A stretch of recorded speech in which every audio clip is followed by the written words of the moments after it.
En ce moment, avez-vous des lésions sur le visage? J'en ai une. Ici, près de mon oreille. Puis-je m'approcher du témoin? Je vous en prie.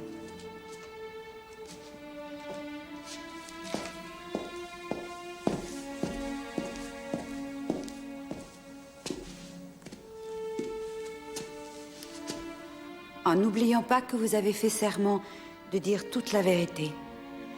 Est-ce que vous voyez des lésions sur votre visage dans ce miroir à 1 mètre de distance, en toute sincérité?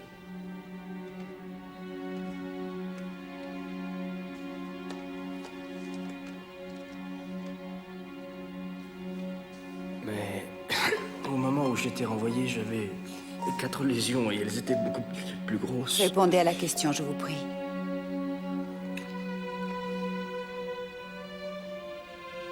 Non, je la vois pas. Non. Je n'ai plus de questions à poser. Je crois qu'il est temps de lever la séance. Nous reprendrons demain matin. Je déteste cette affaire. Monsieur le Président, puis-je disposer de 5 minutes de contre-interrogatoire? Monsieur Beckett, pouvez-vous rester encore 5 minutes? 3 minutes. Oui.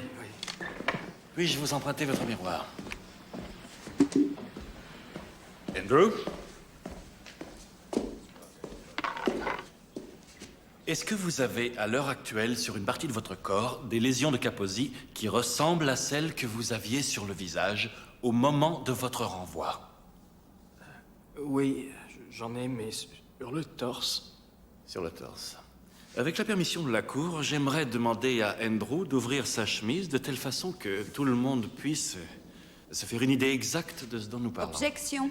Cela exercerait une influence injustifiée sur le jury. Monsieur le Président, si la maladie d'Andrew l'obligeait à se déplacer en fauteuil roulant, est-ce que la défense lui demanderait de le garer dehors parce que cela risquerait d'influencer le jury? Mais enfin, nous parlons du sida, nous parlons de lésions. Regardons la vérité en face. La Cour l'autorise. Monsieur Beckett, veuillez ouvrir votre chemise.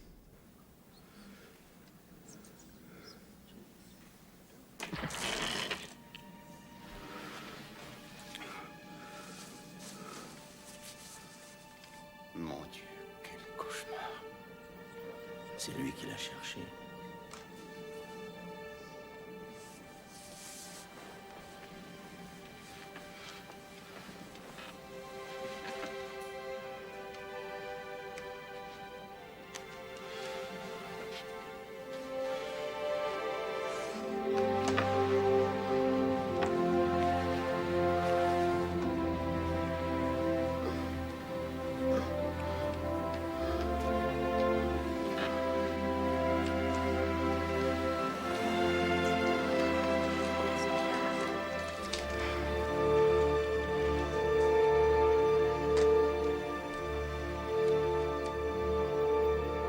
Andrew, voyez-vous les lésions que vous avez sur le torse dans ce miroir?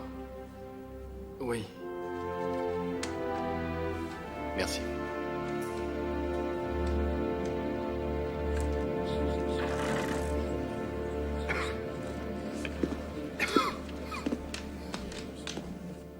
Jurez-vous de dire la vérité, toute la vérité, rien que la vérité? Je le jure. Veuillez vous asseoir.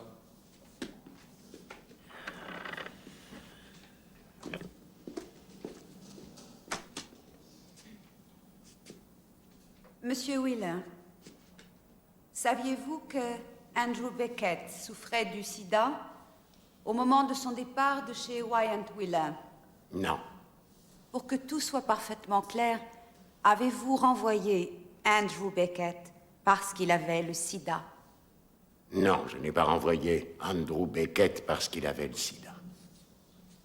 Pouvez-vous nous expliquer d'une manière qui ne laisse aucune place au doute pourquoi vous avez donné de l'avancement à Andrew Beckett? Et ensuite, ce qui est le plus important, pourquoi finalement vous avez décidé de vous passer de lui? Si vous dirigez une équipe de baseball de haut niveau, vous recrutez de la graine de champion. Et Andy présentait de fabuleuses promesses pour un jeune avocat. Des études brillantes, un vrai crack. C'est pour ça qu'on est allé le trouver, c'est pour ça qu'on l'a embauché. Et c'est pour ça qu'on l'a poussé en avant année après année.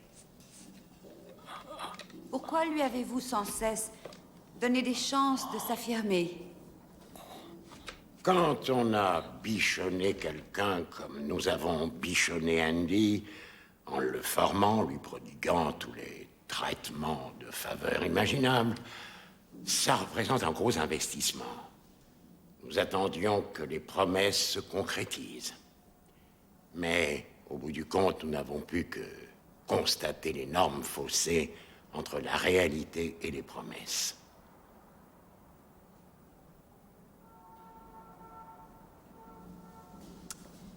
Ce sera tout, Monsieur Wheeler. Monsieur le Président, je n'ai plus de questions.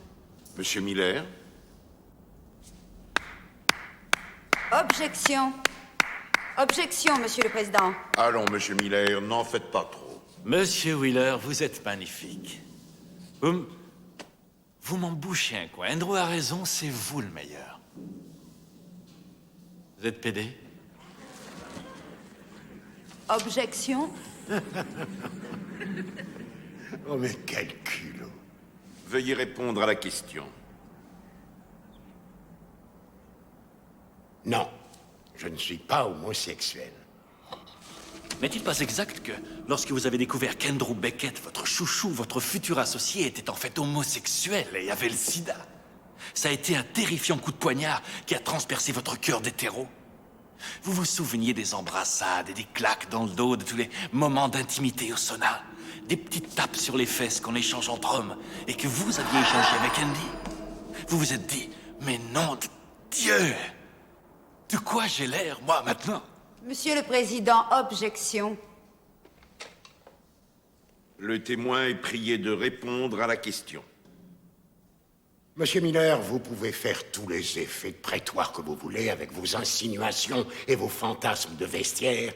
La vérité n'en demeure pas moins que votre client travaillait quand il voulait bien travailler.